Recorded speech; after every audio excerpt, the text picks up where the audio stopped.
Hello అండి, నమస్తే, welcome to Silas kitchen. Fork పట్టుకొని బయలుదేరాను.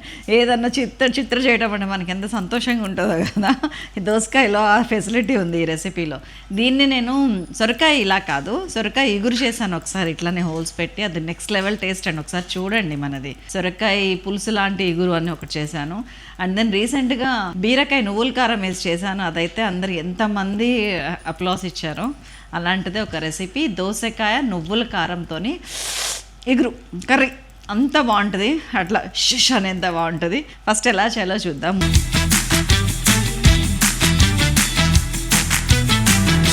ముందు దీనికి కొంచెం హోల్స్ పెట్టండి ఇట్లా దోసకాయకి. ఎక్కడ పడితే అక్కడ మీకు ఎవరి మీద నా కోపం ఉంటే ఇక్కడ గుర్తు తెచ్చుకోండి. వేయండి ఇట్లా. సారీ, నేనేమి హింసని ప్రేరేపించట్లేదు, జస్ట్ ఫర్ ఫన్. అన్నిటికీ ఇట్లా హోల్స్ పెట్టాను. జస్ట్ దగ్గర 1/2 kg దోసకాయ ఉంటుంది ఇది. ఈ కూర కూడా అయితేనే భోంచేస్తామన్నమాట టీం అంతా. అంటే గబగబా కర్రీ చేస్తున్నా ఫస్ట్. అవును, పొడవాలంటే కూడా చాలా బలం కావాలి.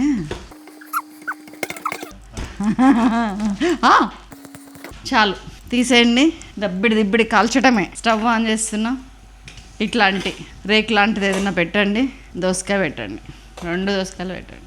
కాలిన వాసన కోసమేనండి ఇది, కాలటం కాదు ఇది. జస్ట్ ఆ పొగచూరు స్మెల్ ఉంటుంది చూసారా, అది ఈ రెసిపీలో హైలైట్. సో ఫస్ట్ కాల్చండి, తిప్పుకుంటూ కాల్చండి. తర్వాత ముక్కలు కట్ చేద్దాం. బై ది వే, ఫస్ట్ మంచిగా వీటిని కడిగి తుడిచి ఆరబెట్టాను. డైరెక్ట్ షాప్ నుంచి కొనుక్కొచ్చి ఎప్పుడు పెట్టను. మీరు కూడా పెట్టరని నాకు తెలుసు. నేనన్నే ఏమన్నా అనుకోవచ్చు, కానీ మిమ్మల్ని అంటే బతకలుతానా. చూడండి, ఈ లోపల నుంచి హోల్స్ దగ్గర నల్లగా అవుతుంది చూసారా, ఈ లోపల నుంచి వెళ్ళి కొంచెం అదవుతుంది, ఆ స్మెల్ని పుంజుకుంటుంది. దీని తర్వాత చేసే రెసిపీ కూడా నేను దోసకాయ పచ్చడి, కాల్చిన పచ్చడి నెక్స్ట్ లెవెల్ ఉంటుంది. అది కూడా చూడటం మర్చిపోకండి. కొంచెం సైలాస్ కిచెన్ని ఫాలో అవ్వచ్చు కదా, మీకు అన్నీ చెప్తా ఉంటాను. What next. ఇగోండి ఇట్లా లైట్గా అక్కడక్కడ కాలితే చాలు. ఆ పొగచూరు స్మెల్ వచ్చేస్తుంది నాకు. పొగచూరు వాసన అనకూడదు నిజానికి. పొగచూరు నీళ్ళు అనేది అదొక ఆడ్ స్మెల్, కాల్చిన వాసన. చాలండి, ఇట్లా నాకైతే మంచి స్మెల్ వస్తుంది, పటపట పేలుతుంది. ఈ పక్కకు పెడుతున్నాను. పోపేసేసుకుందాం. చక్కగా కడాయి పెట్టేసుకుంటున్నాను. దీంట్లో ఫస్ట్ నువ్వులు వేయించి తీద్దాం. 2 tablespoons నువ్వులండి. లైట్గా ఫ్రై చేస్తాను. ఈలోపు మనకి చల్లారినట్టు అయిపోతుంది, ఇది అయిపోద్ది. ఒక 2 ఎండుమిరపకాయలు చిన్న ముక్కలు కట్ చేసినాయి. 2 ఆ ఫ్లేవర్, దీనిలో ఆ ఫ్లేవర్ ఇంపార్టెంట్ చాలా ఈ కర్రీలో, టేస్ట్ కూడా. ఒక 1 teaspoon జీలకర్ర, ఒక 10-12 వెల్లుల్లి రెబ్బలు కొంచెం ఫ్రై చేసి, ఆ వేడికి అయిపోద్దండి జీలకర్ర అదంతా. వెల్లుల్లి ఫ్రై అవ్వాల్సిన అవసరం లేదు. ఇది పొడి చేసుకొద్దాం, పక్కకు పెట్టేస్తున్నా. సో ఇంకా కూర పోపేసేస్తున్నా. కొంచెం ఆయిల్ చాలు, ఒక 2 teaspoons అంతే. పెద్దగా ఆయిల్ వేయట్లేను ఈ మధ్యన కర్రీస్లో. నాలో కూడా మార్పు వచ్చింది. దీన్ని పెద్ద పీసెస్ కట్ చేస్తున్నా. ఇప్పుడు చల్లారింది. కొంచెం ఆవాలు పోపుకేస్తున్నా అంతేనండి. ఉల్లిగడ్డ వేసేస్తున్నా. ఏం లేదు, పోపు కూడా లేదు, మీరు ఫ్రీ.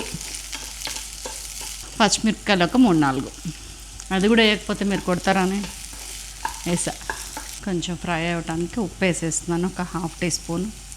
పెద్దగా వేగాల్సిన అవసరం లేదండి, జస్ట్ ఒక 1.5 minutes అంతే. ఇది దాదాపు 100 సంవత్సరాల క్రితం రెసిపీ అండి. మొన్న మా ఫ్రెండ్ మాధవి వాళ్ళ ఇంటికి వెళ్ళాను. ఆంటీని ఎప్పుడు వెళ్ళినా అడుగుతాను అనమాట. ఆంటీ పాత రెసిపీస్ మన దాంట్లో కూడా ఉన్నారు. ఆవిడ దోశ ఉరుగులు పెట్టారు. అండ్ దెన్ కళ్యాణం వండాము ఒకసారి వాళ్ళ ఇంటెనక తోటలో. మన దాంట్లో అరిసెలు చేశారు.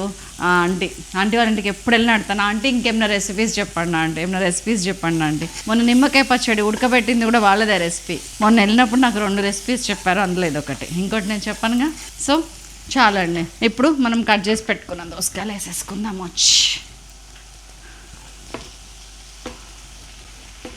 అల్లం వెల్లుల్లి పేస్ట్ కానీ అల్లంతో కానీ పనిలేదండి. అన్నిట్లో అల్లం వేసినా బాగోదండి. దోసకాయలు వేసాక నేను కొంచెం హై ఫ్లేమ్లో పెడుతున్నాను. పెట్టి మిగతా ఉప్పు వేసేస్తున్నాను. దాదాపు 1 teaspoon, కొంచెం పడుతుంది 1 అంటే. ఫస్ట్ ఒక 1/2 వేసాను, ఇప్పుడు ఒక 1.5 teaspoon వేసా ఉప్పు. పసుపు ఒక 1/4 teaspoon. కలిపేద్దాము. సిమ్ చేస్తున్నా, మూత పెడతాను. కొంచెం ఉప్పు పసుపు మగ్గనిచ్చినాక వాటర్ పోద్దాం. ఈలోపు మనం ఇది గ్రైండ్ చేసుకుందాం. చలో 2 minutes మగ్గిందండి. అట్లా వాటర్ వచ్చి మగ్గినట్టు ఉంటే చాలు. Hot water పోసేస్తున్నా.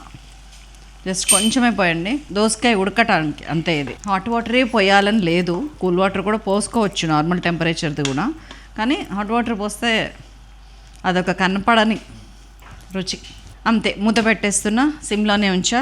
మన గ్రైండ్ చేసిన పౌడర్ కూడా రెడీగా ఉంది. సో అది నేను ఒక 80% బాయిల్ అయ్యేదాకా వెయిట్ చేస్తాను. It takes I think another 10 minutes, that's all. ఒక 10 minutesలో 80% బాయిల్ అయిపోతుంది. నాకు ఆ 10-12 నిమిషాలు అయిపోయిందండి. ఒక్కసారి ఒత్తి చూసుకోండి. వావ్, ఉడికిపోయింది. 85 ఉడికింది. చాలు, చలో గబగబా వేసేస్తున్నా. మనం దంచి పెట్టుకున్న నువ్వుల కారం జస్ట్ ఒక 10-12 grams అంతేనండి. పులుపు మీరు తిన్నంత. ఈ పులుపు, ఉప్పు, కారం ఉన్నాయి చూసారా, ఇంటికి ఎవరి నోటికి తగ్గట్టు వాళ్ళు వేసుకోండి, సేఫ్ సైడ్.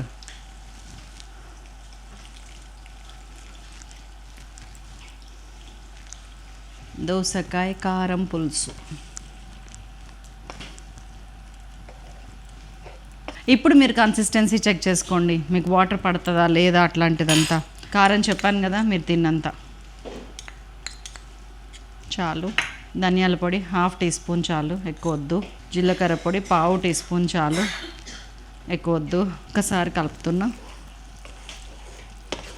కొంచెం వాటర్ పోస్తున్నా, వేడి నీళ్ళే.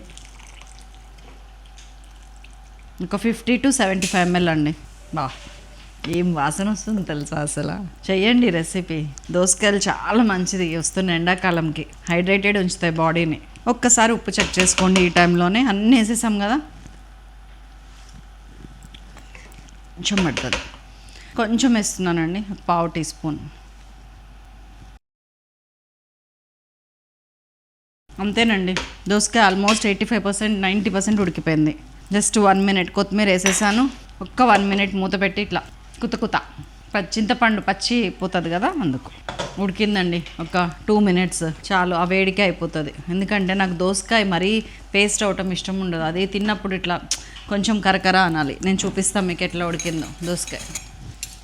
ఇదిగోండి దోసకాయ, ఇది మంచిగా ఉడికింది. ఈ వేడికి మిగతాది కూడా అయిపోతుంది. నో కట్టేస్తున్నాం. కేల్కత్తా సూపర్ అంటే సూపర్ టేస్ట్ ఉంటుందండి కారం పులుసు. అసలు వేడిగా వడ్డించుకొని తింటుంటే అసలు నెక్స్ట్ లెవెల్. కొంచెం వేసుకుంటున్నాం. స్టవ్ మీద పెట్టి తినద్దు అంటున్నారు కదా మీరు ఊరికే, అందుకని స్టవ్ తీసేసి తింటున్నా. ఆహా, దోసకాయ నువ్వుల కారం పులుసు ఒక మంచి ఫీల్ ఉన్న కర్రీ అండి ఇది. దోసకాయ కూర అనగానే చాలామంది, ముఖ్యంగా ఆంధ్ర సైడ్ పప్పులో వేస్తాము. దోసకాయ టమాటా మటన్ బాగుంటుంది, అట్లా కాకుండా పచ్చడి బాగుంటుంది. కర్రీ చేయటం అంటే దోసకాయ టమాటా కర్రీ ఒకటి ఉంటుంది. నెక్స్ట్ ఇదే సూపర్ ఉందండి కొత్తగా. దోసకాయ అంటే ఎవరు నమ్మరు, దోసకాయ తినని వాళ్ళతో తినిపించాలంటే మీరు ఇలా నెక్స్ట్ లెవెల్ అండి. దోసకాయతో తినాలి, ముద్దకి దోసకాయ ముక్క చిదిపి తినండి. ఆ కాల్చిన ఫ్లేవర్ ఏదైతే ఉందో దాని తాలూకా టేస్ట్ తెలుస్తుంది నాకు. ఎంటైర్ కర్రీ వచ్చి 450 to 460 calories ఉందండి, నేను చెక్ చేశాను ఇప్పుడే. ఆ కర్రీలో కూడా పర్ పోర్షన్ ఇది ఒక 8 మంది 10 మంది తినొచ్చు. 8 మంది వేసుకుందాం సే ఫర్ ఎగ్జాంపుల్. ఎంత పడింది per head? 50 to 55, maximum 60 calories. అంతే, ఎక్కువ తింటే 60 calories. 60 calories మనకి ఏ కర్రీ వస్తుందండి? ఈ కర్రీ వస్తుంది, అది కూడా సూపర్ టేస్టీగా. దీనిలో ప్రోటీన్ వచ్చి ఒక 12 grams వరకు ఉంది. కార్బ్స్ ఒక 30-32 అరౌండ్ ఉంది. ఏంటి మొత్తం హోల్ పోర్షన్కి. అండ్ ఫ్యాట్స్ కూడా అంతే 30-32 అరౌండ్ ఉంది. అండ్ అన్నిటికంటే ముఖ్యంగా ఫైబర్ అండి. మనం తొక్కతో సహా వండాము. ఇంకా నేను తొక్క వేసామని చెప్పి అది చేయలేదు, ఇన్పుట్ ఇవ్వలేదు, లేకపోతే ఇంకా ఫైబర్ ఎక్కువ వచ్చేది. 12 grams దాకా ఫైబర్ ఉంది. నెక్స్ట్ లెవెల్ అండి. ఈజీగా డైట్ రెసిపీ అంటే 100% ఎస్. ఇంకా ఫస్ట్లో మనం 2 teaspoons ఆయిల్ వేసాం కదా, 1 teaspoon వేసుకుని కూడా చేయొచ్చు. సో హ్యాపీగా తినొచ్చు. హెల్త్ బెనిఫిట్స్కి వెళ్తే మాత్రం ముందు క్రేవింగ్స్ని సాటిస్ఫై చేస్తుంది. పుల్లగా, మసాలాగా, కారంగా, వగరుగా దోసకాయలో చిరు చేదు గింజల్లో ఉంటుంది. అసలు అటు హెల్త్ని కాంపన్సేట్ చేస్తుంది, వేరే విషయము. దోసకాయ ఈ సమ్మర్స్లో చాలా మంచిదండి. బాడీని కూల్ చేస్తుంది, డీహైడ్రేషన్కి లోన్ అవ్వకుండా చేస్తుంది, డైజెషన్ సాఫీగా వెళ్తుంది, తొక్కల వల్ల ఫైబర్, స్టూల్స్ ప్రాబ్లం ఉండదు. అండ్ దెన్ నువ్వులు పుష్కలమైన కాల్షియము, ఐరన్, యాంటీ ఆక్సిడెంట్స్, ఇంకేం కావాలి చెప్పండి. సో అన్ని విధాలా మనకి మంచి బెనిఫిట్ని ఇచ్చే రెసిపీ కాబట్టి తప్పకుండా చేయండి. ఇంకా ఏంటారా అండి, లక్నో వర్క్, చికెన్ వర్క్ ఎక్కడ దొరుకుతుంది చెప్పండి మనకి? సికింద్రాబాద్ ఎగ్జిబిషన్లో కొన్నాను. ఎప్పుడు ఎగ్జిబిషన్కి వెళ్ళా కానీ నేను ఈ చికెన్ కర్రీ, లక్నో వర్క్స్ వీటి మీద ఎక్కువ కాన్సన్ట్రేషన్ ఉంటుంది. అక్కడైతే కొంచెం వాస్ట్ వెరైటీ ఉంటుందని. కాకపోతే వాళ్ళు 6,000 చెప్పారనుకోండి, మనం 2,000 నుంచి స్టార్ట్ చేయాలి. ప్రైస్ డెఫినెట్గా 2,500, 3,000 లోపు, హాఫ్ కన్నా తక్కువకే ఇస్తారు. అది మాత్రం ఎప్పటి నుంచో నాకు ఎక్స్పీరియన్స్. ఇది కూడా అంతే, అరౌండ్ 2400 2600 చెప్పాడు. చెప్తే బేరం ఆడి 1400కి కొన్నాను ఇది నేను. ఎలా ఉంది? నాకైతే బాగా నచ్చింది. ఈ కలర్ ఇంతవరకు లేదు నాకు, సో వేసుకున్నాను. ఇయర్ రింగ్స్ అయితేనేమో ఇది ఒక సెట్ మీద అండి, దీనికి నెక్లెస్ కూడా వచ్చింది. ఆ నెక్లెస్ ఎప్పుడు పెట్టాను కానీ ఇవి చాలాసార్లు పెడతాను. సమ్ 1200 1300లో అప్పట్లో తీసుకున్నాను. ఏవి తొందరగా పారేయనండి, మంచిగా ఆర్గనైజ్ చేసి పెట్టుకుంటాను. మ్యాచింగ్ అనగానే ఆ పింక్ స్లాట్స్లోకి వెళ్ళి చూసుకొని ఏదో ఒక పింక్ పెట్టేసుకొని వస్తాను. ఇంకా మిగతాదంతా మీకు తెలిసిందే. పెద్దగా మేకప్ లేదు, పొద్దునుంచి 4 షూట్స్ అని చెమట పట్టి ఉండొచ్చు. అందునా థ్యాంక్ యూ సో మచ్ అండి ఫర్ వాచింగ్.